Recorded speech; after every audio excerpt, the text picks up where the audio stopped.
la fuite en vidéo, le Capitaine Crochet, pour un jour très particulier, parce que aujourd'hui, on fête les 80 piges d'une de nos stars préférées, Chevy Chase, et donc on lui souhaite évidemment un bon anniversaire. Putain, mais c'est toi qui me l'as appris en plus que c'était son anniv aujourd'hui. Aujourd'hui, on voulait revenir ensemble, enfin c'est plutôt, la vérité, c'est plutôt le Capitaine qui a bien saoulé comme il fallait Alex pour dire non mais il faut faire un cadeau à Chevy, il faut faire un cadeau à Chevy. Il y a encore quelque chose dont on n'a pas parlé de lui, c'est la saga Fletch. La saga Fletch, puisque on s'est retrouvés, nous, notre amitié digitale, si je peux dire, Alex, a commencé avec un film qui n'a rien à voir avec Scenic Route, c'est là où on s'est rencontrés. Mais ensuite, on a découvert l'un l'autre qu'on était d'immenses fans de Chevy Chase, l'un pour l'autre, et ça a été vraiment presque de l'ordre de la révélation. Enfin quelqu'un qui peut me comprendre. Mais oui, parce que en tant que Français, on n'est pas si nombreux finalement. C'est vrai, on n'est pas si nombreux, c'est un plaisir des années 80 que tu as vécu d'autant plus fort, toi, fortement, parce que grâce au Vidéoclub, comme tu nous l'as expliqué, et avec ta playlist Vidéoclub sur ta chaîne, tu nous as remémoré ces moments de découverte de films, mais aussi de vidéocassettes. Et Chevy devenait une star des Vidéoclubs pour les plus fans d'entre nous, et tu les représentes. Et moi, ça a été aussi une star parce que c'était l'inconnu américain, en fait. L'inconnu américain que je voyais dans les magazines, on évoquait dans les magazines de façon toujours, une star américaine qui n'arrive pas à s'implanter en France, si on peut dire. Mais voilà, donc c'est grâce au magazine que Chevy, c'est un nom qui revenait, et aussi les vidéoclubs. Voilà, et donc, une grosse carrière. Que si vous connaissez Alex de la fuite en vidéo, vous savez qu'il a souvent énuméré, souvent parlé, que ça soit Vacation, et on a fait la saga Vacation avec notre ami Mathieu Blom. Cette vidéo est toujours disponible sur ma chaîne et sur la tienne, évidemment. Tout à fait. Et je suis très très fier de cette vidéo parce que je pense qu'on est allé au plus profond à la fois de notre passion et de notre analyse sur cette saga. Ouais, clairement. et finalement, il était indispensable qu'on revienne sur l'autre saga de Chevy Chase, qui est Fletch. Voilà. Et qui est une saga qui maintenant dépasse seulement Chevy, qui n'est pas que connectée à Chevy, on en parlera plus tard. Ouais. Mais c'est donc une série de films qu'on a deux, voire trois dernièrement, le troisième n'étant pas avec Chevy, mais une saga qu'on a souvent évoquée, toi comme moi, on en parle à tire-larigot, sans en fait rentrer dans le détail des films. Ouais, c'est vrai, ouais, tout à fait. Et c'est pour ça que j'avais envie que tu sois là, parce que on va y aller sur ce détail des films, mais toi, tu as un aspect qui est d'autant plus important, c'est que tu es un grand admirateur de la série des livres Fletch. Ah oui. Et la saga Fletch, elle doit aussi se comprendre grâce aux livres que je n'ai toujours pas eu l'occasion de lire, mais que toi, tu as eu cette occasion et ce plaisir que tu as déjà dit dans tes vidéos, ce plaisir de lire Fletch. Et finalement, la saga cinématographique Fletch, c'est une saga qui prend des libertés avec le livre, mais aussi qui, je trouve, enfin, je suppose, essaye aussi de respecter les livres. Qu'est-ce que tu en penses, Alex ? Alors complètement, moi je découvre Fletch, comme tu l'as dit, en vidéoclub, tout simplement. Faut savoir que les films de mémoire sortaient en salle, mais alors vraiment dans l'anonymat, enfin c'est-à-dire que c'était pas relayé, ça restait très peu de temps à l'affiche. Et donc voilà. Et par contre, c'était des succès de vidéoclub, y compris en France. Ce qui est très intéressant parce qu'en fait, moi par exemple, je l'avais loué, je saurais même pas te dire sur quelle impulsion. Enfin, tu vois, je connaissais pas cet acteur. Je pense que voilà, des fois il y a pas vraiment, tu sais pas trop quoi choisir, et puis tu prends un truc. Et donc j'avais tiqué. Alors c'est pour ça que je parlais aussi de l'affiche, parce que j'avais tiqué sur l'affiche de Fletch. Ce mec est pointé, enfin qui est mis en joue par un gun, quoi, et qui développe cette ribambelle de pièces d'identité où il a à chaque fois une tronche pas possible, il est grimé. Enfin, rien que ça me faisait marrer, en fait, enfin sourire en tout cas. Ouais. Et je me suis dit, mais what the fuck, qu'est-ce que c'est que ce film, quoi? Et donc je prends ce truc, je loue le film. Et alors là, on va en parler de tout ce qui rend ce film un peu particulier, quoi. Mais donc, j'ai un immense coup de cœur et auquel je m'attendais pas. C'est-à-dire que oui, je trouve le film drôle, mais je suis aussi complètement pris dans l'intrigue. Et c'est là que je réalise qu'il y a aussi un super scénar, etc. Et donc, peu après, en fait, je crois que c'est à la Fnac, parce que moi, donc, j'avais 14 ans, je pense, quand je l'ai découvert, hein, parce que le film date de 85. Et je découvre que donc, en fait, c'est un roman à la base, mais pas juste un roman. C'est un polar culte aux États-Unis, enfin, et c'est d'un des plus grands en fait auteurs de polar américains qui s'appelle Gregory MacDonald et qui est en fait à la tête d'une ribambelle de livres qu'il a écrit sur les aventures de ce journaliste détective. Et donc j'achète le bouquin. Je précise qu'à 14 ans, j'étais pas un fou de lecture, donc c'est assez, je dirais pas que c'est exceptionnel, mais bon, voilà. Et je le dévore, mais complètement. Et par la suite, donc j'ai tout lu, donc j'ai tout dévoré, parce qu'il y en a beaucoup. Donc on a Fletch à table. Les titres, en plus les traductions françaises sont toujours très drôles. Alors on a Fletch père et fils, Fletch et les femmes mortes. Alors celui-là je m'en souviens, il est génial. Le culot de Fletch, donc là on en est déjà à 5. Fletch se défonce, celui-là aussi je me souviens qu'il est absolument génial. Fletch à Rio. Et tout ça, ça a été traduit et sorti en français et en poche. Donc en fait, ça voulait dire quoi? Ça voulait tout simplement dire que ça se vendait très très bien en plus. Hein. La fortune de Fletch. Alors on en reparlera tout à l'heure d'ailleurs parce que, enfin voilà. Fletch et la veuve Bradley, qui est donc voilà le dernier. Donc ça fait une grosse série de bouquins. Et donc je lis tout ça et je découvre ce mélange en fait qu'on retrouve pas mal dans le film, d'humour, mais qui est un humour un peu comment dire, désinvolte. C'est ça, il y a une nonchalance en fait chez ce personnage qui est génial et qui en plus à l'écrit quoi est vraiment à hurler de rire parce que en fait voilà il décrit des trucs, enfin il y a toujours cette façon de se moquer de tout et même dans des situations hyper graves. Et donc je suis et en même temps à chaque fois des putains d'enquêtes qui sont hyper prenantes. Enfin le type est vraiment un écrivain quoi.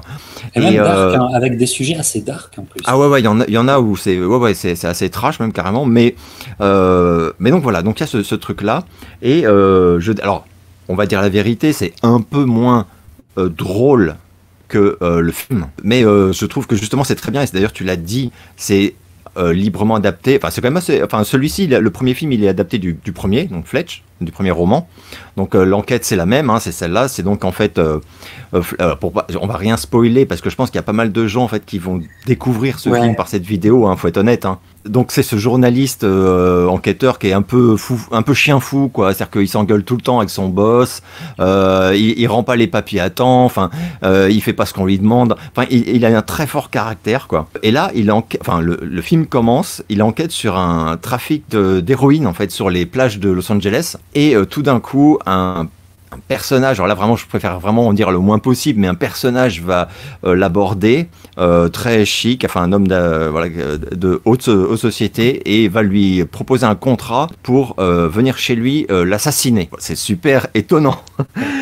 Et Fletch, qui est donc un mec qui aime bien comprendre dès que des trucs lui échappent ou que dès que des choses semblent louches et tout, va accepter, mais va évidemment enquêter. Et alors là, c'est le début d'un truc. Quand il accepte, tu sens qu'ils sont tombés sur la mauvaise personne parce que lui, il va enquêter comme un chien policier. Et c'est exactement ça. Moi, j'ai toujours ressenti, comme j'ai jamais lu le livre, j'ai toujours ressenti que le respect au livre se faisait dans le ton du film.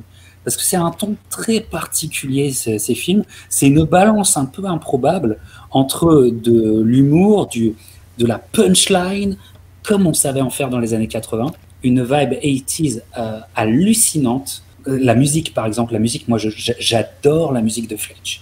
J'adore la musique de Fletch. On a souvent dit que Fletch n'était advenu que parce qu'il y avait eu un an auparavant, en 84, le méga hit de Beverly Hills Cop, qui en fait était un peu une sorte dans le même ton Mais je dois bien avouer que j'ai découvert Fletch après le flic de Beverly Hills. Et pour moi, Fletch, alors je veux pas, comment dire, je ne veux pas provoquer une guerre internationale dans ce que je vais dire, mais pour moi, Fletch est un film bien meilleur. C'est marrant ce que tu dis, enfin c'est marrant, parce que moi quand je l'ai revu, parce que donc je l'ai revu pour la 1000e fois avant-hier, et tu sais, ça fait partie de ces films un peu magiques, où en fait, les trucs qui m'ont fait rire la première fois quand j'avais 14 piges, puis qui m'ont refait rire, allez, on va dire une vingtaine de fois entre 14 ans et la 51, et ben là, avant-hier, et ben putain, ça match toujours, et je me tapais des barres, mais le film n'était pas commencé depuis 2 minutes, que déjà je me marrais quand il est sur la plage avec les junkies, et qu'ils discutent, et que en se barrant, il lui dit t'as quand même vraiment une très mauvaise hygiène de vie. Putain, il dit ça aux drogués, mais j'en pouvais plus de rire, j'en chialais, parce que c'est aussi le ton nonchalant, tu vois, de le dire, genre, oh merde, genre, c'était excellent. Et ça, c'est vrai que ce film, il a très bien vieilli. Je trouve, enfin, en tout cas, ça m'a surpris avant-hier, parce que vraiment, je trouve qu'il ne vieillit pas plutôt. Exact. Il reste dans son jus, et parce que, un peu comme le flic de Beverly Hills, dont effectivement, et je suis entièrement d'accord avec toi, dans l'esprit, il y a beaucoup de points communs, mais beaucoup. Il y a quelque chose qui est tellement assumé 80s, mais tellement que, en fait, il est dans son temps. Il peut pas vieillir. C'est un film années 80. Exactement. Mais comment, voilà. Et alors la musique. Alors moi la musique, c'est vrai que la putain de musique, elle défonce. En plus, on l'a tout le long du film. On pourrait dire que c'est suranné, et non en fait, ça colle toujours très très bien. Je trouve que c'est très très bon. D'ailleurs, dans le deuxième film, je trouve que la musique aussi est un vrai atout majeur. Bref, tu arrives dans le film, comme le dit Alex, et tu es déjà dans une ambiance particulière. Moi, en quelques minutes, avec la scène de la plage, tu comprends le ton du film. Oui. Qui va rester jusqu'à la fin. Qui est très particulier. Et tu te dis, est-ce que ça va s'essouffler? Et non. Moi, je te dirais que le truc qui a vieilli un petit peu, c'est que dans le climax et dans la scène finale où ils doivent s'en sortir, bon, la cascade, avec la très belle actrice, elle est un petit peu, la cascade a un peu vieilli, et donc tu peux plus la prendre trop au sérieux. Mais à part ce détail-là, qui est vraiment de l'ordre de détail, ce film est vraiment hyper solide. Et on est bientôt aux 40 piges de ce film. Bah, c'est vrai que les cascades, enfin même les bastons, les trucs comme ça, c'est des choses qui m'ont fait un peu sourire, parce que c'est attendrissant, parce que voilà, comme tu dis, c'est pas hyper bien synchronisé, enfin, mais c'est très mignon, enfin, il y a un truc très chouette. Mais je voulais rebondir sur ce que tu as dit de très juste, enfin, où moi je me suis fait le même truc sur la musique. Alors je parle vraiment des chansons, parce qu'il y a aussi des super chansons, mais vraiment le score, quoi, la musique qu'on a tout le long, et qui ressemble, et pour cause c'est le même compositeur, énormément à la musique de synthé qu'on a tout le long du flic de Beverly Hills, et qui est donc signé de Harold Faltermeyer, qui est donc le compositeur de toute la musique de flic de Beverly Hills et de toute la musique de Fletch, et qui est vraiment, mais putain, t'as des lignes mélodiques de synthé, alors ça dégouline années 80, hein, mais c'est tellement efficace. Et je me rappelais d'ailleurs de cette anecdote incroyable où le mec était en studio et il finalisait en fait le mixage de sa sélection de morceaux de musique, donc pour Fletch. C'est pas une anecdote avec Billy Idol? Si, ouais, avec Billy Idol au sujet de Top Gun. On adore, Alex et moi, on adore Billy. Ah bah c'est clair, mais moi on l'aime d'amour, quoi. Ouais. Et où il y a Billy Idol qui est dans le studio et qui lui dit, donc apparemment ils étaient potes et tout, donc l'autre savait que après il allait bosser sur Top Gun, c'est complètement dingue. Et il lui dit des bonnes compos, t'en as déjà trop en fait pour Fletch, et il lui dit celle-là tu devrais la garder pour Top Gun en fait, et ça va devenir le thème de Top Gun. C'est complètement dingue. Donc je trouve ça complètement fou, quoi. Mais ce mec c'était vraiment un génie, enfin il a vraiment fait des trucs extraordinaires. Et sur Fletch en plus, c'est donc il y a le thème de Fletch, enfin qui est le morceau musical qu'on retrouve presque toutes les 5 minutes durant tout le film. Et il est extraordinaire, quoi. Tu l'as dans la tête après, mais c'est que du bonheur, en fait, quoi. Donc là, vraiment, grosse performance du truc. Et tu parlais tout à l'heure du ton du film, et notamment les punchlines, enfin, ça n'arrête pas, quoi. Qui font penser enfin, où on se dit c'est sûrement propre aux personnages développés dans les romans. Et moi, je me suis souvenu en le revoyant de toute l'histoire qu'il y a eu avec Gregory MacDonald. Le casting, simplement le casting, et MacDonald ne connaissait pas la carrière de Chevy, mais Non, sur le du casting, sur photo, Ouais. MacDonald se dit « Ah, lui, c'est Fletch ». C'est quand même assez rare qu'un auteur valide aussi fortement un casting physique, en fait. Un Ça casting m'a physique vachement surpris, moi. Ouais. de Fletch.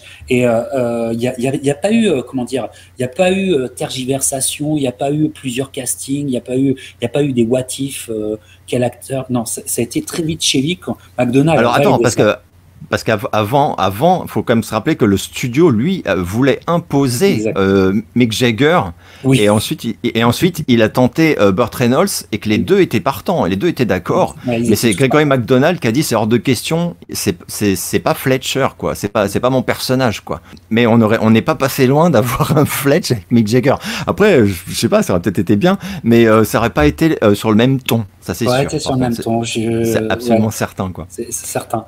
Le tournage commence avec Michael Ritchie. Il faudra parler de Michael Ritchie, ce réalisateur assez, comment dire, qui doit être revu à la hausse parce que il nous a fait Golden Child quand même pour les. Vous avez au moins tous vu l'enfant du Tibet, enfin avec Eddie Murphy, Golden Child, c'était quand même extraordinaire. C'est quand même lui, quoi. Et donc, en fait, Chevy est dans une très bonne passe dans ce moment-là, parce que avec Chevy, il y a des up and down, mais le tournage du premier Fletch est sans accroc. Et ce qui est très rare dans la carrière de Chevy, c'est vraiment très très rare qu'ils se prennent pas la tête. C'est clair, c'est une anomalie.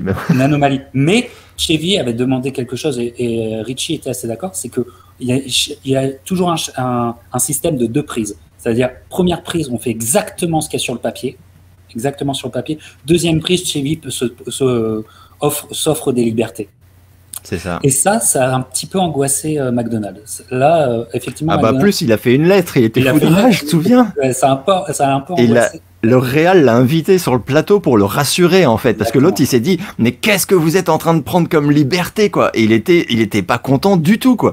Et en plus, comme tu as raison de préciser, c'est qu'il avait validé Chevy Chase, mais sans le connaître. Et ça semble dingue aux États-Unis, parce que comme tu le dis, il devenait vraiment très très populaire. Enfin, il avait déjà été avec le Saturday Night Live, mais ses premiers films avaient cartonné. Enfin, c'était étonnant que MacDonald, en fait, voit pas du tout qui c'était. Mais ce qui est cool, c'est qu'en fait, il a presque regretté son choix à un moment, parce qu'en fait, il avait validé ce type, et en fait, il est en train de comprendre que le mec est tellement entre guillemets un peu puissant, quoi, que le réal va quand même le laisser à chaque fois, comme tu l'as très justement dit, alors coller au script une première fois, mais ensuite improviser à sa guise. Et on l'a vu au montage final, enfin on le sait maintenant avec le recul, les 3/4 du temps, ce sont les improvisations de Chevy Chase qui ont été sélectionnées. Et ce qui est beau, et ça vraiment j'adore, je trouve ça génial quand ça se produit, c'est que alors qu'il était vraiment furieux au point que Ritchie l'a invité sur le plateau pour essayer de le calmer, etc., lui montrer voilà notre vision, lui présenter Chevy Chase, etc., etc. L'autre il est reparti conquis. Et il a dit, ok, ça y est, je comprends ce que vous voulez faire et je valide. Et ce que je trouve très beau, c'est que... Ouais, mais ça arrive rarement. Comme tu dis, ça arrive rarement. Dans le cinéma, ça arrive rarement. Ouais. Ah ouais. Et Chevy Chase, c'est vrai que par la suite, il a toujours dit quoi que d'abord le tournage s'était très bien passé, qu'il y avait une super ambiance, une vraie complicité avec le réal, qui lui faisait une vraie confiance, mais que aussi ils ont pu tenter plein de trucs, quoi.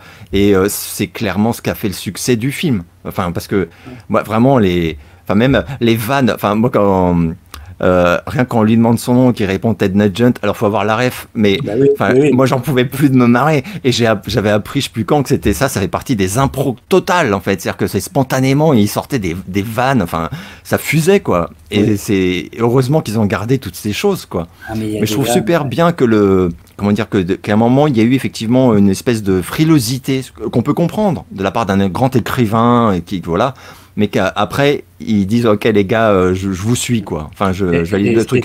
Ça a complètement libéré le truc, et je pense que ça, moi je pense, alors c'est peut-être un peu de la psychologie à 4000% que je fais, mais je pense que cette validation symbolique de MacDonald libère complètement les vannes pour le film, et c'est un film qui se fait à partir de ce moment-là, évidemment, qui se fait en totale confiance, et en fait ça se ressent sur la pellicule. C'est grave comment ça se ressent sur la pellicule, parce que Fletch, on le dit pas assez, mais le montage est pratiquement parfait.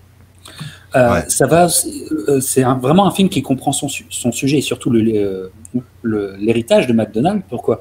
Parce que le montage va mettre un dosage parfait entre l'enquête de détective de Fletch, qui est une enquête, et c'est ça qui le ton est particulier, parce que c'est une enquête toujours assez dark. C'est quand même assez dark.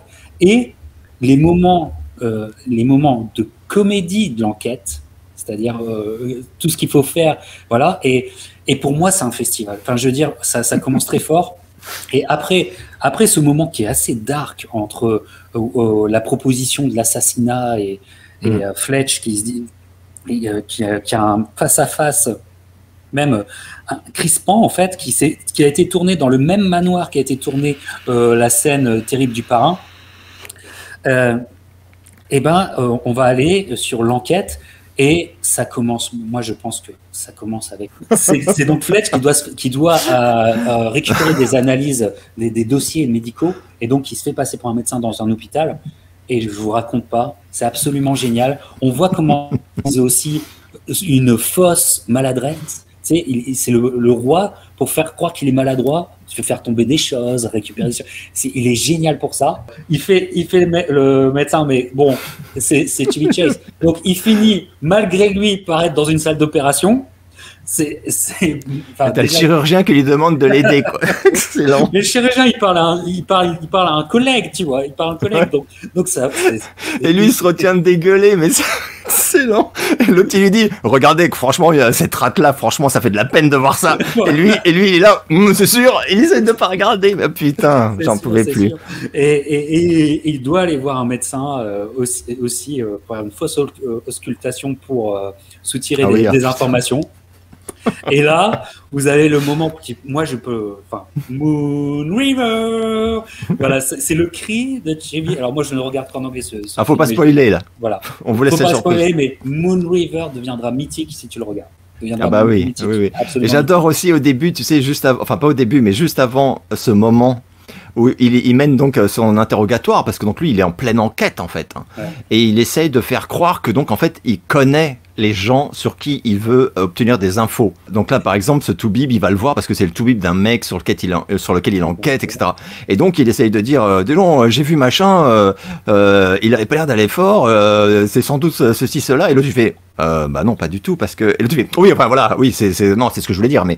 Et en fait, à chaque fois qu'il sort un truc, c'est l'inverse des faits. Et donc le mec en face est là, et il le regarde, et le mec il sort que des conneries. Mais alors qu'il se dit, comment vous appelez déjà, monsieur? Babar. C'est génial. Ah ouais, Babar, B-A-B-R. Et l'autre il dit, c'est pas le nom d'un éléphant dans une série de livres. Et l'autre il dit, j'en sais rien, je lis pas de livres sur les éléphants. Putain. Mais non, mais. Enfin, c'est un ton, enfin, c'est vraiment. C'est un régal, quoi. Non, c'est un régal. Pourquoi aussi c'est un régal parce que c'est un ton. C'est du ping-pong de dialogue, ouais. Mais c'est un contretemps en fait au niveau dialogue où Chevy il passe toujours par la porte dérobée. Il y a un truc qui me fait absolument marrer, c'est au fil de son enquête, il va enquêter aussi dans une entreprise d'aviation et il va voir le directeur et il sort du bureau sous un alias comme d'habitude. C'est aussi le principe de Fletch, c'est qu'il se déguise et ses déguisements. En fait, il fait ses déguisements pour créer des personnages de folie. Et à un moment, il a besoin d'un renseignement supplémentaire. Je crois que c'est un numéro de téléphone. Donc, il parle à la secrétaire. Il fait ouais. Et puis, voilà. Mais moi, de toute façon, je travaille avec Jacqueline. Ok. Et donc, la secrétaire lui donne le numéro. Ah ouais, Jacqueline, c'est qui Jacqueline? Bah, c'est ma secrétaire. Ça n'a aucun sens de lui dire ça. Tu vois, mais ça passe tellement bien. Ah oui, ouais, non, c'est excellent. Ouais, parce qu'à un moment, elle essaye de savoir qui c'est. Et donc, elle lui dit, mais vous êtes qui? Et il dit, bah, le supérieur de Jacqueline. N'importe quoi. C'est des dialogues de fou. Oui, non, je suis le boss de Jacqueline. Ah, Jacqueline, c'est Jacqueline, bah, secrétaire. C'est excellent. Mais ce que j'adore, et ça m'a vraiment frappé, en fait, avant-hier, en le revoyant pour la 1000e fois, c'est qu'en fait, à force de connaître le film, bah, tu le revois et tu te détends parce que, bah voilà, tu sais très bien ce qui va se passer. Enfin, en gros, tu te souviens des choses et tout. Et t'as un regard, voilà, du coup, tu peux être attentif, pardon, sur des choses un peu différentes et tout. Et c'est vrai que le rythme, et comme tu le disais un peu tout à l'heure, il y a un équilibre à l'écriture du scénar, quoi, qui est vraiment balèze. Parce qu'en fait, moi, par exemple, s'il y avait eu trop de gaudrioles ou de machin, il y a un moment, l'enquête, elle devient superficielle et tu finis par t'en foutre, quoi.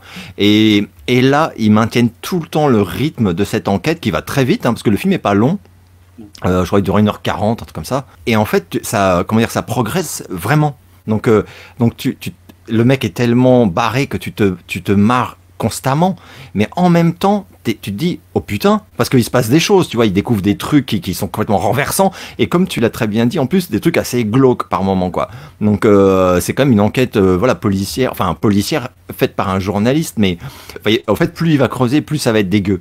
Et en plus ça va mêler des choses, des forces puissantes et tout, donc enfin vraiment ça pue. Mais lui, il a une force, et ça c'est aussi le personnage, et ça par contre c'est totalement, effectivement dans le bouquin, il est exactement comme ça, il a une forme d'inconscience, il se met en danger, plein de fois il se met en danger, et en fait il s'en fiche un peu. Il y a un côté trompe-la-mort chez Fletch, qui est très très important, et que Chevy Chase, et je trouve, il a eu la justesse de ton de le diffuser. Il y a des moments où, par exemple, on le menace, des choses comme ça, et on sent chez lui une sorte de flegme, mais qui est vraiment spontanée, sincère, c'est pas une pause pour... non, en fait il est là, et bon... Alors je sais pas si c'est dans les livres, Alex, je suppose que non, mais ouais. Fletch... Et je crois que ça a quand même contribué vachement à l'aura du basketball, de la NBA pour ces années 80, parce que Fletch est fou des Lakers. Oui. Et quand il s'écroule sur son lit de fatigue, il se rêve joueur des Lakers avec Karim Abdul-Jabbar, qui est dans le film. Hein. C'est un truc de délire, tu vois. Et donc il y a un moment quand même qui pourrait être considéré comme complètement what the fuck, qui sort complètement du film. Hein. Il n'y a aucun rapport avec le film. Mais tu y restes quand même. Je trouve que le tour de force, c'est qu'on y reste quand même dans le film. Mais là, alors, ouais, mais par exemple, tu vois, ça contribue à nous indiquer le caractère un peu enfant lunaire de ce mec, et qui est très touchant, parce que le personnage, en même temps, il est quelque chose de très touchant. Et ça, je pense, ça a contribué aussi au triomphe du film. Mais c'est vrai que cette scène du rêve... Enfin, voilà, il regarde la télé et il s'endort sans s'en rendre compte, et il se met à rêver que c'est une méga star du basket, parce que c'est sa passion, en fait, le basket. Et c'est tellement, en fait, c'est tellement attendrissant quelque part, parce que voilà, c'est un rêve de gosse, quoi. Ou comme comment il s'offusque quand il se retrouve en face de gens qui n'ont rien à foutre du basket et qui lui disent bon, non mais bon, c'est quand même un peu ridicule. Et il est hyper choqué, mais choqué, genre juste vraiment dans ses tripes, tu vois, vraiment comme toi tu pourrais l'être. Si on disait la boxe, c'est quand même deux mecs qui se tapent dessus, point barre. Je dirais quoi, tu t'étranglerais, tu vois. Et je trouve ça vachement drôle. Et après il y a les répliques, enfin à l'écriture, enfin le truc quand t'as la voix off du commentateur qui dit Fletcher, vraiment la révélation de l'année, 1m95, coupe afro, donc 2m5. Enfin, on peut plus de rire. Mais non, mais les vannes, c'est sans arrêt, quoi. C'est sans arrêt. Et en plus, tu le vois avec sa coupe, putain, il est ridicule, et lui, il reste hyper sérieux. Genre, oh, c'est génial. Quel kiff. Ouais. Non, mais quel kiff. En fait, c'est un film très généreux. Et ça, moi, ça m'a vraiment marqué aussi en le revoyant là, c'est que il donne beaucoup, mais beaucoup, beaucoup. Il n'y a vraiment pas de ventre mou dans ce film, mais vraiment pas. Il n'y a pas un moment où tu attends que ça reparte, tu vois. Clairement. Alors, je présuppose que cet amour des Lakers, cette passion, ça vient de Chevy, peut-être, parce que pour la promo du deuxième, Fletch, puisqu'il en aura un deuxième, il fera même une petite vidéo d'entraînement avec les Lakers, tu sais. Énorme, je savais pas. Ouais, si tu peux. Je te passerai la vidéo. Et donc il y a ça. Mais le film est très fort parce qu'il y a aussi une autre chose, c'est que comme tous les films un peu légendaires qu'on aime de cette période-là, on sait très bien qu'il y a un film dans le film, c'est-à-dire que il pourrait avoir une extended movie version qui pourrait se faire, qui s'est toujours pas fait, mais on sait qu'il y a beaucoup plus, il y a eu beaucoup plus de tournées, il y a eu beaucoup plus de scènes, il y a eu beaucoup plus de personnages, d'alias. On est même spoilé d'une scène coupée sur l'affiche. Enfin, c'est un truc que j'ai jamais eu de ma vie. J'ai jamais vu ça de ma vie, quoi. Si vous regardez bien dans l'affiche, en partant du haut, la deuxième carte d'identité de le joueur de hockey, ouais. Et c'est le joueur de hockey. Et donc, c'était aussi par rapport à Los Angeles. Alors, c'est pour ça aussi qu'il doit avoir un rapport avec les équipes de Los Angeles, parce que c'était un joueur de hockey des Los Angeles Kings, qui est l'équipe de hockey de là-bas. Et donc, j'espère que vous voyez bien. Et donc, on sait qu'il y a eu des scènes où il fait semblant d'être un joueur de hockey pour son aventure. Et ça explique d'autant plus un personnage qui n'est jamais, et une actrice qui n'est jamais vraiment utilisée à son plein potentiel. Je crois que c'est un de ses tout premiers films, mais dans Fletch, il y a quand même Geena Davis. Geena Davis, c'est incroyable. Il y a Geena Davis qui joue, la journaliste secrétaire, assistante de Fletch dans le Los Angeles Tribune, tout ça, Tribune, et qui est toujours là. Et tu te dis, quand tu regardes le film la première fois, tu te dis, ça va être son love interest. Ça va être son love interest. Et en fait, c'est jamais son love interest. Elle est toujours là pour un peu l'aider, et elle est toujours là dans les scènes de bureau. Et en fait, elle apparaît très peu, très peu. Mais en fait, il y avait un délire autour d'elle et des costumes. En fait, elle aidait. Je crois qu'il y avait un délire où elle aidait à chaque fois à lui enlever ou remettre ses costumes. Un truc comme ça qui a été coupé au montage. Mais tu sais, je suis super étonné qu'on n'ait pas eu ce que tu dis, c'est-à-dire à un moment un extended cut, parce que ce film-là est quand même devenu tellement culte. Alors, pour ceux qui connaissent pas, et je sais qu'il y en a pas mal qui connaissent pas particulièrement ce film, aux États-Unis, ça a été monumental. C'est un film qui a coûté 8 millions, parce que j'avais oublié, je savais plus combien il avait coûté, qui a coûté 8 millions pour être fait, et qu'en a rapporté 60. Donc c'est vraiment un énorme carton, quoi. Et il était deuxième aux États-Unis derrière Rambo 2. Donc c'est vraiment c'est pas juste un succès, c'est vraiment un énorme carton. Ce qui est très intéressant d'ailleurs, parce que les projections test n'avaient pas été bonnes. Et le studio était un peu frileux au début, et sur un coup de poker un peu, voilà, ils ont décidé d'investir beaucoup en misant sur le fait que ce serait un carton, quoi. Et ça a été un carton. Donc ils ont bien fait de pas écouter forcément les retours. Bon, les projections texte, je trouve ça toujours très casse-gueule. Mais donc là en tout cas, ils s'y sont pas arrêtés. Ils se sont pas dit ah merde, bon, non, ils se sont dit non mais en fait ça va quand même cartonner. Et en plus les critiques ont été bonnes, parce que ça aussi il faut le dire, c'est un film qui a eu de très bonnes critiques. Alors contrairement aux deux. Et oui Alex, parce que c'est le seul film de la carrière de Chevy qui est soutenu par Siskel et Ebert. Ouais, célèbre. Ouais, alors ça aussi, c'est. Voilà, Siskel et Ebert, j'en ai fait une vidéo sur ma chaîne. Il faut expliquer, mais des légendes aux États-Unis dont les avis étaient extrêmement importants pour les Américains. Enfin, des critiques, on va dire, donc, mais très, très, très importants. Et quand ils te descendaient un film, c'était un vrai problème pour le studio, quoi. Ouais. Et ils ont aimé.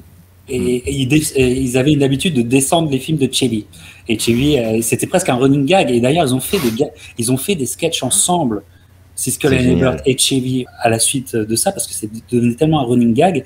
Mais pour Fletch est soutenu par ce duo de critiques si important qui là, alors leur critique, c'est de dire que là, on y croit vraiment. Là, on voit pas le distinguo, enfin, comment dire, le caractère de Chevy Chase et son humour les faisait toujours sortir de ses films précédents. C'était la critique qu'ils avaient à donner. Et là, ils disent non, là, on voit un vrai acteur, là. Un vrai acteur, on voit un vrai personnage qui prend vie sur l'écran.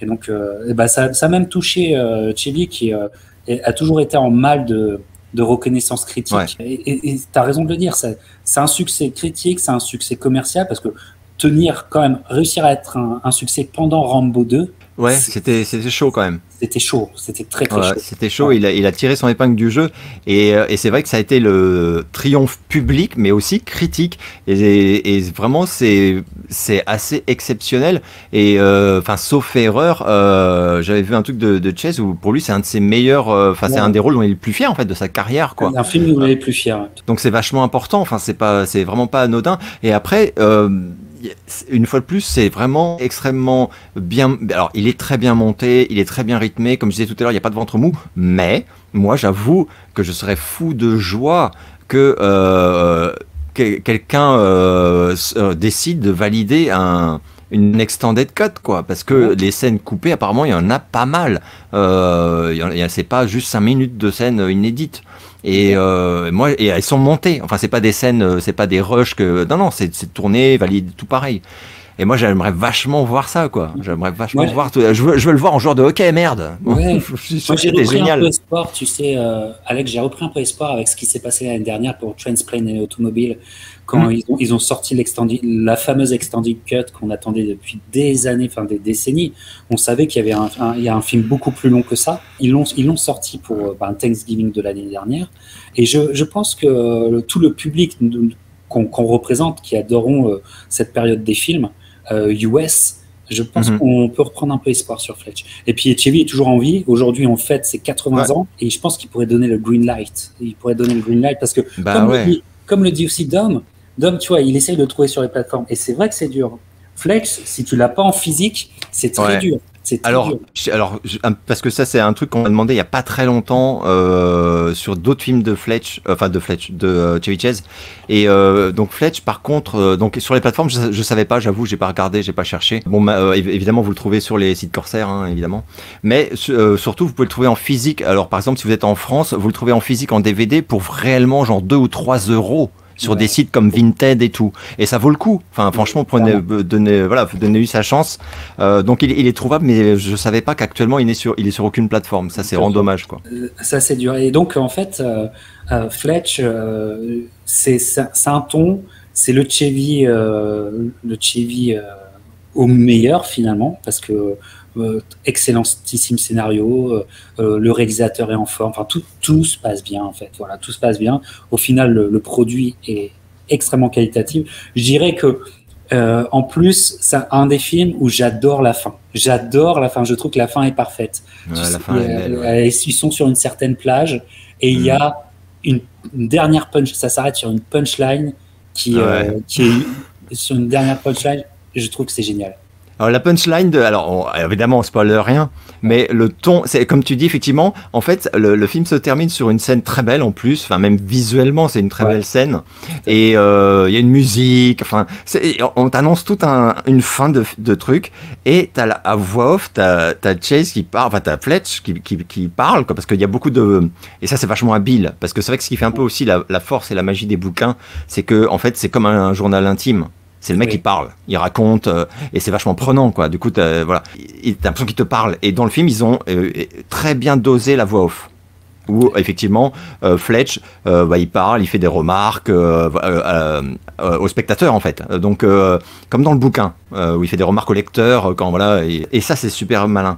Et donc, au fil du film, tu t'attaches aussi à lui pour ça, parce qu'en fait, t'es un peu son confident. Genre, il va rentrer dans une pièce et il va dire. Dès que je suis rentré, je me suis dit que ceci, cela. Mais ce que tu vois à l'image, il en montre rien, évidemment. Il est en enquête et tout. Mais toi, t'es dans la confidence, en fait. Il s'est confié à toi. Et ça développe un truc qui est génial et qui fait aussi, je pense, que quand il sort des conneries, tu te marres immédiatement parce que t'es complètement complice avec lui, quoi. Mais c'est vrai, et à la fin, il y a une espèce il y a cette remarque complètement choquante, qui est super, et qui montre effectivement le vrai caractère. Et là, ça rejoint complètement le caractère du Fletch des romans. Voilà, parce que voilà, faut pas dire, mais c'est vraiment ça, quoi. C'est vraiment, et c'est très fort, et c'est une très belle fin parce que c'est une fin du coup qui se termine sur normalement un petit fou rire. Enfin voilà, t'es obligé au moins de sourire, quoi. ah ouais. Et c'est très habile. Enfin, c'est vraiment une jolie fin. Elle est très très bien montée, quoi. Et d'ailleurs, pour continuer sur la voix off, parce que j'aime beaucoup la voix de Chevy Chase, moi. Ouais, le Et doublage. le choix de la voix off dans Memoirs of the Invisible Man se comprend d'autant plus il y a eu ça dans Fletch et que ça passe bien et que c'était naturel de le faire aussi, je trouve, pour Mémoire d'un homme invisible. Ça, je l'avais sorti, tu sais pourquoi? Parce que en fait, je me suis rendu compte en regardant Fletch, quoi, qu'il y a vraiment aussi des similitudes avec ce film-là, quoi. L'humour, l'enquête, mélange de tension et de pure vanne. Ouais. Et alors, les deux films sont bien sûr différents, mais il y a pas mal de, enfin, dans le ton, c'est quand même il y a un truc qui est vachement similaire, quoi.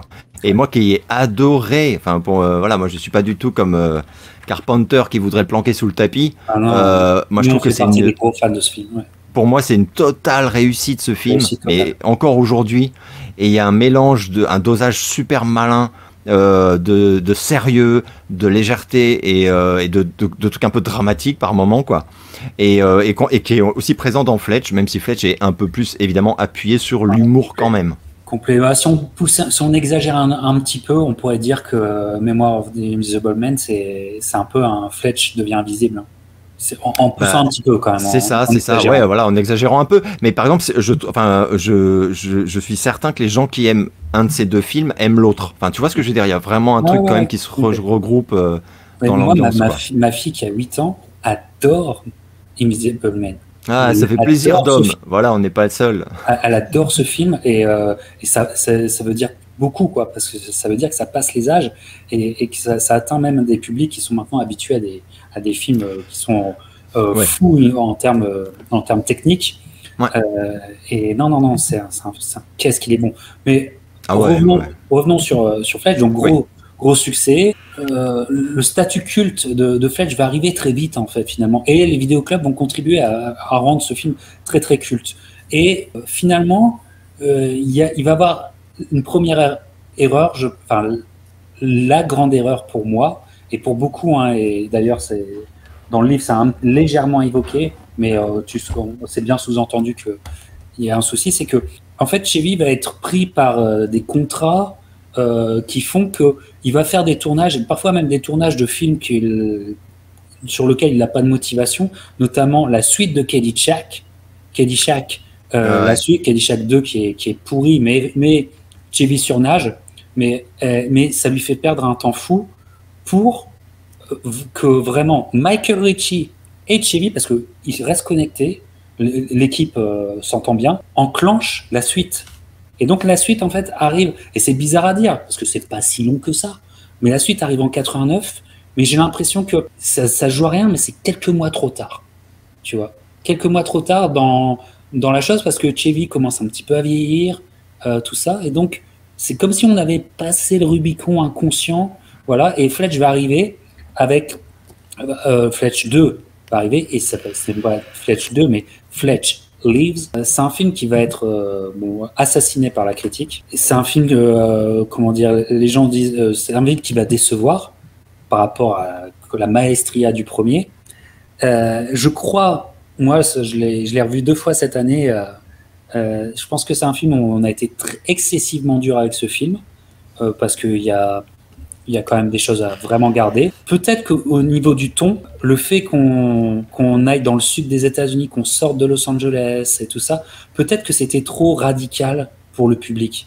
Peut-être que le public aurait eu besoin d'une histoire qui se passe encore dans les décors du premier, ou qui se passe encore connectée au journalisme et tout ça, et que peut-être pour un troisième Fletch, parce que pendant très longtemps, ça a été une arlésienne d'un troisième Fletch avec Chevy Chase, que le troisième soit en fait celui-là, celui où on change de décor, on change de lieu, on change tout, il arrête le journalisme, tout ça.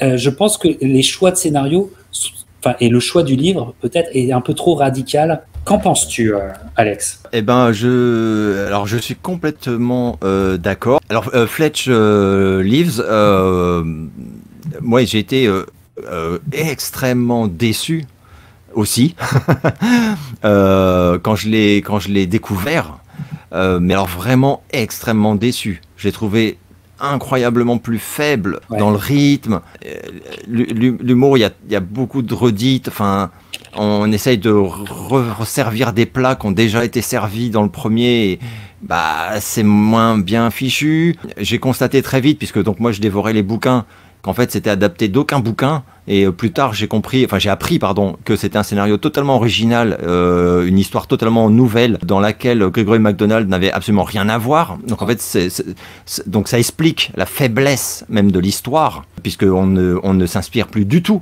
d'un roman Fletch, et là pour moi c'est une erreur dramatique. Je sais pas qui a validé cette idée de merde, mais c'était une idée vraiment nulle à chier. Et aussi on a l'impression que Chevy Chase, il est un peu pas en pilote automatique, faut pas exagérer, mais que je suis d'accord avec toi. Il fait le taf, quoi. Moi, je l'aime bien, ce film. Je suis un peu comme toi, c'est-à-dire que je trouve quand même que les gens ont été très durs. Enfin, il s'est viandé. Alors, par contre, il y a quand même des trucs que je comprends pas. c'est que le premier film, il a coûté 8 millions de dollars. Et honnêtement, ils sont extrêmement bien exploités parce que le film, il est quand même très riche de décors, de cascades, de machins. Il y a une course, on a oublié d'en parler, mais il y a une course-poursuite dans Fletch qui est hallucinante, qui est excellentissime. À la course-poursuite. Pour moi, c'est la meilleure avec les Blues Brothers des années 80. Elle est incroyable. Non, cette course-poursuite, elle est incroyable. Elle est incroyable. Et c'est dans cette course. Alors, juste toute petite parenthèse, mais c'est dans cette course-poursuite que il y a une scène qui m'avait fait à l'époque, et encore là ça continue, mais pleurer de rire. Ça m'arrive assez rarement quand même. C'est-à-dire que j'en avais mal au ventre la première fois, j'avais 14 ans. Alors déjà, je m'étais marré quand il prend la bagnole donc de force où il y a un mec dedans. Mais c'est un gamin en fait. Et au moment et pendant qu'il lui parle, et il comprend qu'en fait le gamin lui-même a volé la voiture. Ah putain. Mais déjà là j'étais plié. Et ensuite ils sont pris en chasse par des motards de la police et des bagnoles. Et comme tu dis, il y a des cascades de ouf. C'est génial.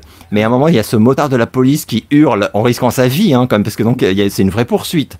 Et il lui dit le bas côté, rangez-vous sur le bas côté. Et c'est hyper tendu. Et Fletch il répond ouais non mais c'est bon, j'y suis déjà allé, il n'y a rien d'intéressant. Oh putain, mais j'en pouvais plus de rire. Genre non mais c'est nul, je suis déjà allé. Oh putain, le bas-côté, rangez-vous sur le bas-côté. Et le plaisir sadique qu'il a à aller de plus en plus vite, et le môme qui a volé la voiture à côté, qui lui flippe pour sa vie. Mais il le joue bien en plus, le môme. Parce qu'en plus, il a encore l'appareil dentaire, le môme. Il a l'appareil dentaire. Et vraiment, il joue trop bien, le gamin qui flippe. Mais oui. Et t'as Fletch qui est à côté et qui lui explique la vie, tu sais. Non, mais c'est excellent. C'est excellent. Alors donc, en fait, ce que je voulais dire, c'était que le Fletch Lives, le budget 20 millions de dollars. Donc pour l'époque, c'est beaucoup. Et surtout, c'est plus du double du premier. Mais où est passé cet argent? Alors peut-être dans le cachet de Chevy Chase, mais je le souhaite presque. Parce qu'à l'écran, non. À l'écran, et pour le reste, vraiment, comme tu l'as dit quand même, enfin comme tout le monde l'a dit, c'est pas du tout au niveau, quoi. Alors par contre, ceci dit, le film a bidé, ce qui explique que ça s'est arrêté là, quoi. Mais il a pas bidé dans des proportions colossales, parce que ça que moi des fois on me disait ouais ça a été un gouffre, une catastrophe, et en réalité quand j'ai vérifié sur les trucs de box-office, j'ai vu que non, il a rapporté de l'argent. Mais pas assez. Donc c'est des fois ça arrive, quoi. Mais il a pas fait perdre de l'argent non plus. Faut pas exagérer, quoi. Il a pas perdre de l'argent, mais c'est comment dire Et il s'est fait lyncher. Il s'est fait lyncher au niveau critique, et ça donne le ton en fait. Oui. Comment on parle du film. Mais je vous recommande le film. Pourquoi? Parce que Chevy, c'est dommage, il rayonne pas autant. Et en fait c'est ça le gros problème pour les amateurs de Fletch que nous sommes. Mais par contre, ce film, il a un côté avant-gardiste sur la thématique. C'est-à-dire que sur la thématique, il est en avance sur plein de films, et tu sens qu'il y a plein de films qui se sont un peu... Par exemple, donc l'enquête va aller dans le sud des États-Unis, en Louisiane plus précisément. Ça va parler des évangélistes télévisuels qui commencent à l'époque. Et en plus, en disant tout leur truc qui sera repris dans Leap of Faith. On a déjà parlé tous les deux de Leap of Faith avec Steve Martin, un film que j'adore, qui est sur ce thème-là. Mais dans le Fletch, il y a aussi ces aspects-là. Après, moi, je revois Fletch Lives. Il y a une scène où il ridiculise le Ku Klux Klan, qui est plutôt pas mal. Mais tu te dis, et je suis sûr de ce que je suis en train de dire, ce n'est qu'une intuition, mais je mets ma main à couper, que Tarantino, même inconsciemment, il s'est inspiré de cette scène-là dans Fletch, et on sait que Tarantino connaît très bien la carrière de Chevy Chase, et que même il adore, et que même il a déjà fait des vidéos pour prouver que Chevy Chase était mieux que Bill Murray.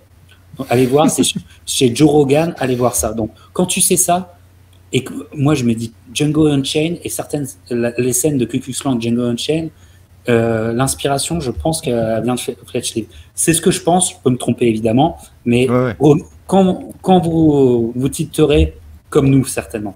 Et l'enquête est hyper sombre en plus. Hyper sombre, ça parle des déchets, de la pollution, des déchets toxiques. Enfin, je veux dire, il y a un meurtre comment dire, par overdose. Alors, je dois dire que moi, le Fletch Lives, enfin, autant en emporte Fletch en France, lui, je l'ai pas revu. Donc, celui-là, la dernière fois que je l'ai vu, c'était vraiment il y a pas mal d'années.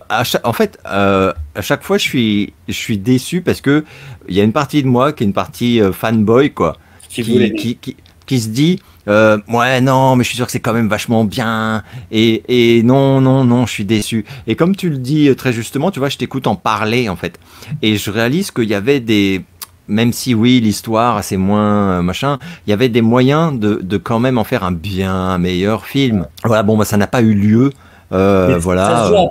Tu sais, Alex, ça se joue à pas grand-chose, hein, parce que j'y réfléchissais, ça joue peut-être à 3-4 punchlines qui sont mal délivrées, qui n'ont pas d'impact. Et il y aurait eu 3-4 punchlines avec un gros impact. Déjà, le film était rehaussé à la hausse. Alors déjà, ouais, et un truc dont je me rappelle par contre très bien, c'est le rythme du film. Le rythme n'est pas bon. Là par contre, on se fait chier. Enfin, de mémoire. Hein. Ouais. Je l'ai quand même vu 5-6 fois et à chaque fois, Là, par contre, t'attends que ça reparte. Enfin, il y a des moments où tu te dis, allez, on s'en fout. Enfin, tu vois.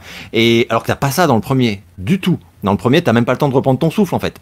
Et là, bon, bah, il y a des moments. Alors, il y a des scènes chouettes. Moi, je me souviens du clin d'œil à Pee-wee. Enfin, moi qui adore Pee-wee Herman. Le clin d'œil dans le bar, là. Enfin, le bar de motard, où c'est le même bar. Et où, en plus, il lui rend hommage parce qu'il se fait appeler Ed Harley ou je sais pas quoi. Donc, en référence à la bande de motards sur Harley, là, qui faisait chier Pee-wee dans le même bar. Du coup, dans l'autre film. Enfin, c'est vachement mignon. Et c'est super drôle, quoi, quand t'as la ref, quoi. C'est marrant.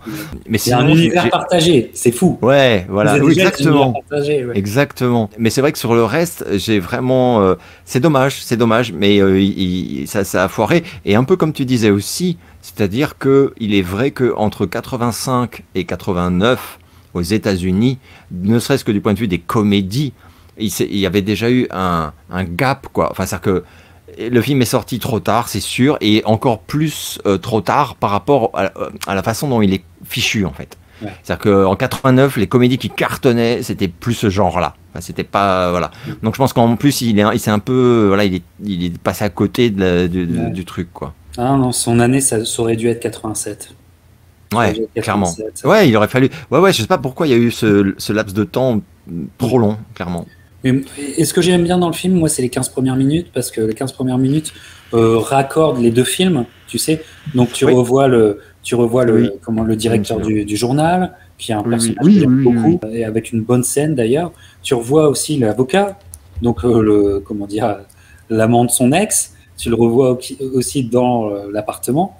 C'est une scène qui fonctionne, je trouve.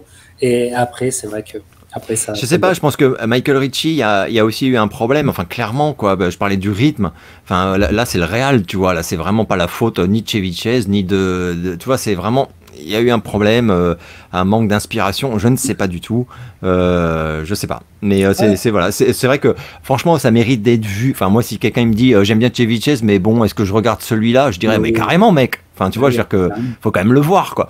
Mais c'est pas au niveau, quoi. Voilà, c'est vraiment pas au niveau du premier, c'est clair, c'est pas au niveau parce que même au niveau dinguerie, je veux dire la scène de rêve qui arrive 20e, 30 avant la demi-heure, qui est une scène où on rejoue le sud des États-Unis, tu sais, et c'est quand même une grosse scène. Alors. Pour dire quand même les points un peu positifs, comme c'est vrai qu'on est aussi là quand même pour défendre notre pote, quoi. Mais c'est vrai que c'est son anniversaire. Ben ouais, en plus, quoi. C'est que quand même, je sais pas, on critique beaucoup le scénar et je pense à juste titre, mais c'est audacieux. C'est très culotté et je pense qu'il y a pas mal de répliques qui ne passeraient plus du tout aujourd'hui. Il y a des trucs d'humour, mais même dans le 1 d'ailleurs. Hein. Dans le 1, il y a des blagues sur l'homosexualité, tout ça, qui sont assez légères, mais aujourd'hui, les gens sont tellement parano que ça ne passerait plus. Et là, il y a quand même des moments où c'est très grinçant de mémoire et où c'est assez efficace. Mais aujourd'hui, ça ne passerait plus parce qu'on est dans une époque, voilà quoi. Et c'est bien dommage. Voilà, donc faut lui reconnaître aussi qu'il y a quand même une certaine audace. Tu disais dans le sujet traité, c'est vrai. Et même dans le ton quand même, voilà, mais il y a quand même, tout n'est pas décevant, enfin voilà, c'est pas non plus exact. Non, je suis d'accord avec toi. Et pourquoi on vous parle de Fletch aussi? Oui, on est hardcore fans de Chevy Chase. Je nous appelle les Chevyologistes en français. Mais c'est quand même important en tant que fan de cinéma et de notre amour des films, parce que Fletch, en fait, va rester un petit peu dans l'inconscient collectif et va devenir un petit peu cette arlésienne du troisième film. Et donc, en fait, dans l'industrie, il y aura toujours ce truc Fletch. Alors, on fait un troisième Fletch. Alors, avec Chevy, il a été question de faire Fletch One. Fletch gagne. Alors, je ne sais pas si c'est connecté à un livre. Oui, tout à fait. Voilà. Donc, il était question, ça s'est jamais fait. Dans les années 2000, il y a Kevin Smith qui reprend le projet Fletch et qui voulait transformer. Alors, au départ, il ne savait pas trop si c'est Matt Damon ou un de ses acteurs aussi qui faisait la série Ed ou un truc comme ça. Je ne sais plus comment il s'appelle, qui aurait pu faire Fletch et tout ça. C'est tombé à l'eau. Voilà. Et donc, en fait, l'Arlésienne d'un nouveau film Fletch a toujours été constante. Toujours été constante. Et quand on ne s'y attend vraiment plus, l'année dernière, on apprend qu'il y a un nouveau Fletch qui arrive. Ça, c'est beau. Nouveau Fletch avec John Hamm. Et alors là, grosse surprise, gros fan de Fletch, j'attends, et c'était une de mes grosses attentes de l'année dernière, un film. Et quelque part, là, tu te dis, pourquoi ils font un film pour presque le tuer dans l'œuf à sa distribution? Parce qu'en fait, c'est un film, qui n'a eu droit qu'à un week-end au cinéma. Tu sais, c'était un selected theater. Voilà. Et un week-end au cinéma, et après, c'était sur les plateformes. Parce que le vrai but du studio, c'était de le sortir en fait sur les plateformes. Et ça, parce que moi, ça m'avait tellement choqué que, comme toi, j'ai regardé un peu et j'ai vu effectivement cette stratégie qu'on voit de plus en plus, faut quand même le dire, et qui, comme tu le dis, tue en fait les chances en fait cinématographiques au sens salle de cinéma. De réussite d'un film. Et sur celui-ci, on va en parler du coup, ça fait chier. Putain, ça fait vraiment chier, quoi. Donc, clairement. Alors en plus, moi John Hamm, mais bon, ceux qui me suivent sur ma chaîne le savent évidemment, je l'adore parce que Mad Men, c'est pour moi une des meilleures séries au monde. Et c'est là que je l'ai découvert. Et c'est un mec qui est incroyable. Et dans Mad Men, il pratique un humour ultra acerbe, quoi. Très sans rire. Et c'est Et quand j'ai su que c'était John Hamm qui allait se glisser cette fois-ci dans la peau de Fletch, je me suis dit ça peut être énorme. Toi, tout de suite, t'as une sensation positive? Ouais, carrément positive quant au choix de l'acteur en tout cas. Et je me suis dit. C'est un acteur haut de gamme pour moi. John Hamm, c'est vraiment un acteur de qualité. C'est un choix quali, quoi. Et en plus, il a même de gueule. De gueule, c'est Fletch, quoi. Mais complètement. Ah ouais, je trouvais. Après, c'est très personnel, mais même dans les romans, je me suis dit, mais c'est totalement la gueule qu'on imagine quand on lit les bouquins. C'est la gueule de John Hamm, quoi. Putain. Et donc voilà. Et puis aussi le réal. Greg Mottola, moi c'est un mec dont je suis pas hyper fan, mais j'avais beaucoup aimé Superbad qu'il avait fait. J'avais bien aimé Paul aussi, le film complètement barré sur cet extraterrestre, qui était assez étrange, et j'avais même bien aimé Adventureland. Donc pour moi c'est un réal qui je suis pas hyper admirateur, quoi, mais c'est un bon réal, c'est pas un mec qui est mauvais. Et donc je me suis dit, on a un réal qui sait faire des bons films, alors avec de l'humour, puisqu'en plus c'est tout ce que je viens de citer, c'est quand même des comédies, même si elles sont un peu barrées. Et puis on a un très bon acteur, quoi. Donc moi le truc qui m'a vraiment définitivement enthousiasmé à l'annonce du truc, c'est que ils reproduisaient pas évidemment l'énorme erreur stratégique de Fletch Lives.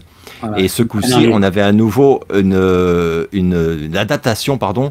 Alors c'est Fletch à table en France, si vous voulez le lire. Et c'est l'adaptation ultra fidèle de ce roman de MacDonald, Fletch à table.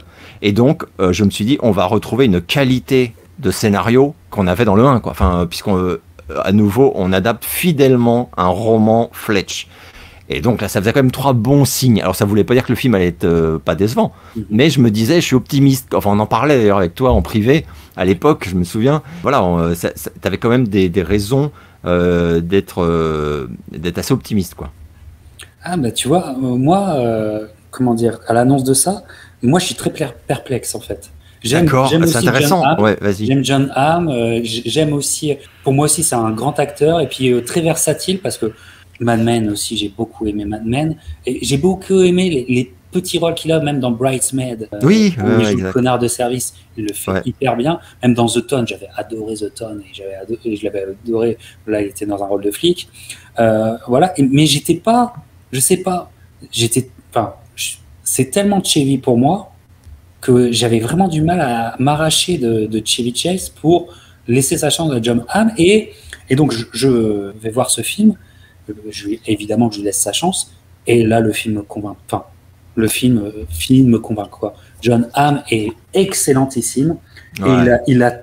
Et je dois reconnaître, il a tout compris au personnage. Exactement ce que je m'étais dit. Il a tout compris, quoi. Je pense qu'il a tout lu aussi, et je pense qu'il a vraiment bien cerné, parce que, et alors ce que je trouve génial, c'est que mais ça j'avais vu des interviews à l'époque où il disait qu'il adorait le premier film Fletch, et que en tant que bon acteur, en fait, tout simplement, c'est pas ce qu'il dit, mais c'est ce qu'on pourrait conclure, évidemment il est hors de question de singer l'adaptation faite par Chevy Chase. Oui. Et que lui il va se focaliser sur le personnage de roman, et c'est exactement ce qu'on a, quoi. C'est exactement ce qu'on a, même si il y a un truc qui est maintenu et que moi j'ai trouvé du coup jouissif, parce que ça m'a rassuré, parce que c'est aussi ce que je voulais voir, c'est que quand même les vannes n'arrêtent pas. Franchement, pareil, ça tire tout le temps. Et il a un don. Moi j'ai découvert vraiment le mec, mais même au niveau du faciès, tu sais. Tu montrais cette photo là où il baille. Enfin, il est drôle ce mec. Et ça, par contre. Mais sans trop en faire en plus. Ouais, voilà. Il n'a pas trop en faire. C'est pas un guignol, John. Ouais. Il a très bien reproduit le côté un peu lunaire du personnage aussi, qui est voilà, parfois un peu à côté de la plaque, mais voilà, c'est vraiment génial. Et alors sa relation, enfin l'histoire elle est géniale, donc on va pas spoiler, mais l'histoire est très bonne. Et donc machination, il se retrouve accusé en gros de trucs. Enfin vous allez, voilà, faut vraiment pas trop en dire, mais il se frite du coup aux enquêteurs tout le long, et c'est jouissif. Il y a des échanges, des punchlines. Le duo d'enquêteurs, le duo de police de Boston. Ouais. Ah bah ouais. Mais oui. Les deux contribuent vraiment à cet humour très fin. En fait, on est sur un film. Ça se fait plus à avoir de l'humour, mais d'une finesse très fine, en fait. Tu vois. Et ce film, c'est une superbe surprise. Enfin, ah ouais, vraiment. Moi, je regardais, mais j'étais anxieux, quoi. J'étais anxieux. Et plus le film se passait, plus oh là là, que c'est bon. C'est bon ça, pareil. La fin, quoi. Enfin, voilà. Pareil. Et pour moi, c'est quand même une sacrée performance de John. Et personne n'en a parlé. C'est que être un bon acteur aussi, c'est savoir aussi reprendre des personnages mythiques en leur donnant un truc à toi. Oui, ça. Oui, tout à fait. Et c'est pas facile, parce qu'il y a des acteurs qui ont tellement imprégné un personnage que tu peux plus en sortir. Et là, John Hamm qui arrive à reprendre pour lui le personnage de Fletch en ne singeant rien du tout de Chevy, j'ai trouvé ça très fort. Alors, petite anecdote, selon toi, Alex, quand John Hamm met sa casquette des Lakers dans le film, tout le truc avec les Lakers, est-ce que tu crois que c'est un clin d'œil pour Chevy? C'est ce que je me suis dit, mais moi aussi, pour moi ça m'a semblé vraiment évident, mais parce qu'effectivement là c'est quand t'as la ref, c'est ce que je me suis dit. Et puis d'autant qu'il y en a un ou deux autres où je me suis dit, j'ai l'impression que là quand même il glisse un petit hommage à Chevy Chase, tu vois ce que je veux dire, mais c'est fait de façon assez subtile. Mais il y a des moments où je me suis dit là j'ai l'impression que c'est un petit clin d'œil qui est glissé par Hamm et Mottola à la team, en fait, Richie Chase, quoi. Voilà, avec le premier film, quoi. D'autant que il y a aussi, une des qualités de ce film, j'ai trouvé, et là j'étais un peu impressionné, comme toi, c'est-à-dire que positivement impressionné, c'est le rythme. Le rythme est très très très bon, et comme le premier Fletch, ça va très vite, t'as pas le temps de t'ennuyer, et l'enquête progresse super vite. Après, c'est propre aux romans aussi. C'est pas des romans où t'as des chapitres pour rien. C'est des romans qui vont assez vite. C'est pour ça que moi, je les avais dévorés, alors que j'étais dans une période de ma vie où lire, ça me saoulait un peu, quoi. Et ceux-là, c'était le plaisir de dévorer un bouquin, quoi. Mais là, dans ce film-là, je trouve que c'est super habile. Et ça m'a fait plaisir, par exemple, de voir qu'en dépit de cette sortie que je trouve scandaleuse de la part du studio, et le film a eu de très bonnes presses. Ouais. en tout cas aux États-Unis. Et ça m'a vraiment fait plaisir parce que je me suis dit putain, j'espère que il se fait pas descendre en plus. Tu vois, ça m'aurait vraiment fait chier quoi.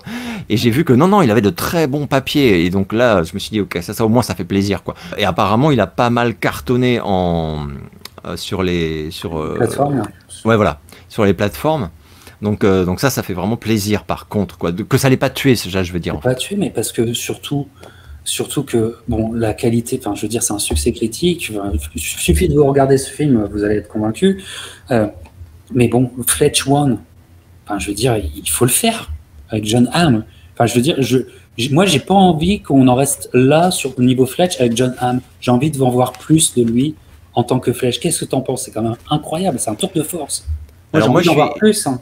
Moi j'étais avant, alors pour cette vidéo en plus, hein, c'est vraiment pour ce soir quoi, je suis allé regarder un petit peu les dernières news sur le truc et j'ai appris que apparemment il y aurait une suite qui serait où ils auraient eu le feu vert. Alors ça, je vais te dire que ça m'a réjoui de ouf. Ouais, et ce qui m'a d'autant plus réjoui, c'est qu'ils disent déjà de quel bouquin ce serait l'adaptation.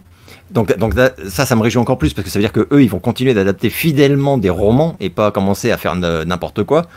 Et ce serait l'adaptation de La Fortune de Fletch, qui est un excellent bouquin de la saga quoi. Enfin et qui est à la fois très noir, enfin vraiment sombre comme tu disais tout à l'heure, que il y a aussi beaucoup de noirceur et on aborde parfois des thèmes très durs ou des choses comme ça et à la fois enfin qui est très très bien ficelé. Donc ça serait a priori je pense un très bon film s'il est fait par parce que par contre la news que j'ai pas trouvé c'est qui ferait ce film. Il faudrait que ce soit la même équipe. Alors moi je me dis bon il y aurait forcément John Hamm, ça c'est validé je pense, mais est-ce que c'est Mottola? Et moi je prie pour que ce soit lui, je pense que oui hein, mais j'espère qu'ils vont pas faire un choix de merde parce que le mec est pas dispo ou j'en sais rien après, tu sais tout est possible. Mais un second Fletch en fait, Mottola, John Hamm et surtout adapté de ce bouquin là, je serais vraiment vraiment impatient de le voir. Ouais. Mais c'est plutôt encourageant et surtout ça veut dire qu'il a suffisamment bien marché malgré cette sortie en dépit du bon sens quoi, pour que le studio valide une suite. Donc ça c'est quand même une bonne nouvelle quoi. Ouais, excellent. Excellente nouvelle, tu vois. Mon dimanche se finit bien. Ouais, clairement moi aussi. J'ai vu ça, j'étais tout fou. Je me suis dit oh cool. Et franchement, on en a besoin de bonnes nouvelles de ce genre en ce moment, vrai, quoi. Parce que tu as les purges qu'on se tape au ciné et ailleurs. Bon bref. Donc en fait, une saga cinématographique qui aura mis en fait, très longtemps à dépasser son acteur principal. Mais je pense que Fletch est là pour durer. En tout cas, on le souhaite. On le souhaite. Et c'est quand même sur les 3 films qui ont été proposés, c'est quand même 2 qui sont extrêmement solides. Extrêmement solides. Voilà. Donc c'est quand même une saga de qualité, qu'on le veuille ou non. Complètement. Et c'est quand même assez ça rend assez optimiste de voir que après tant d'années, tu vois, je savais quand tu faisais le résumé de tous ces projets avortés en fait durant toutes ces années en fait, pour relancer Fletch et qui n'ont pas abouti, je me dis que c'est assez miraculeux que finalement ça se soit à nouveau fait vraiment quoi, et surtout que ce soit une réussite. Donc là c'est vrai que ça rend un peu optimiste, sachant que en plus il y a un trésor, enfin c'est-à-dire qu'en fait ça pourrait être, Fletch, ça pourrait être une série de films vraiment copieuse parce qu'il y a beaucoup de romans. Enfin, je vous les ai tous montrés. C'est pas fréquent, donc quand tu as une licence, un truc comme ça, d'avoir un matériel comme ça de côté où tu peux puiser en fait, et qui est vraiment riche et surtout où tu sais que c'est fidèle au truc puisque c'est l'écrivain. Enfin voilà quoi. Et disons que s'ils en font un prochain comme ça a l'air d'être confirmé et qu'il marche et tout, putain, vous arrêtez pas là quoi. Continuez quoi. Donc ça pourrait être chouette. Je pense que pour toi ce serait pareil, mais si c'est annoncé pour telle date, ça deviendrait d'office une de mes très très grosses attentes. Oui, d'autant que les bonnes comédies, parce que ça reste des comédies, même si pour moi j'ai toujours un peu de mal à dire ça, parce que comédie ça résume le truc à une comédie. Or c'est pas que des comédies, ce sont des polars. C'est vraiment des thrillers quand même. Faut vraiment le préciser. Moi je connais des gens autour de moi où les comédies c'est pas du tout leur cam, et où quand je leur ai parlé par exemple de Confess, Fletch, ils l'ont quand même tenté et ils ont adoré parce que c'est pas non plus, les intrigues ne reposent jamais sur l'humour. L'humour c'est en plus, et ça ça fait ça fait une vraie petite différence. C'est-à-dire que même si tu enlevais l'humour, et ça vaut aussi pour le premier Fletch d'ailleurs, tu resterais avec un très bon film parce que l'intrigue est bonne, voilà, c'est intéressant et voilà. Et pour moi, souvent, c'est les meilleures comédies, c'est comme ça. Le Flic de Beverly Hills, même si tu enlèves les punchlines et les vannes, c'est hyper frustrant, mais tu n'as pas un mauvais film pour autant, du tout. Donc voilà. Et pour moi, Fletch, ça rentre un peu dans ce cadre-là. Honnêtement, et encore, là, je vais pas me faire des amis, mais j'ai les DVD, j'ai les coffrets, tout ce qu'il faut. Hein. Voilà, j'adore ces films, mais honnêtement, le Flic de Beverly Hills, si tu enlèves aussi l'humour, il est beaucoup plus pauvre que Fletch. Moi, je peux pas dire. Alors, je te laisse assumer. Je te laisse prendre je te laisse ramasser les crachats parce que moi, je vénère tellement le Flic de Beverly Hills. C'est un film que j'aime d'amour. Il est différent. Il est différent. Pour moi, les points communs, c'est que le Flic de Beverly Hills, il est magique grâce à Eddie Murphy. Et Fletch, il est magique grâce à Chevy Chase. Et là, on a vraiment deux œuvres qui sont bonnes à la base, mais où leur interprète, en fait, les a sublimées complètement. Et se les sont totalement appropriés. Et donc, moi, j'avoue que je serais vraiment capable de choisir, mais pour moi, ce sont deux comédies polars, incroyablement réussies. Mais pour moi, le Flic de Beverly Hills, c'est tellement un chef-d'œuvre. Je peux pas dire que je préfère Fletch du tout. Ça, je peux pas dire. C'est différent. Je te demande pas de le dire. Je te demande pas de le dire. C'est un autre truc. Mais non. Non, mais je trouve que l'enquête, tu vois, l'enquête, ça se voit. Ouais, bah, alors, oui, ça vient de quelque part, ça vient d'un livre, parce que l'enquête. Je vois je vois ce que tu veux dire, parce qu'effectivement, le matériau de base, en fait, le bouquin, quoi. Et oui, il est tellement bien ficelé. Enfin, il y a tout un truc. Oui, c'est sûr que c'est très bon, quoi. C'est sûr.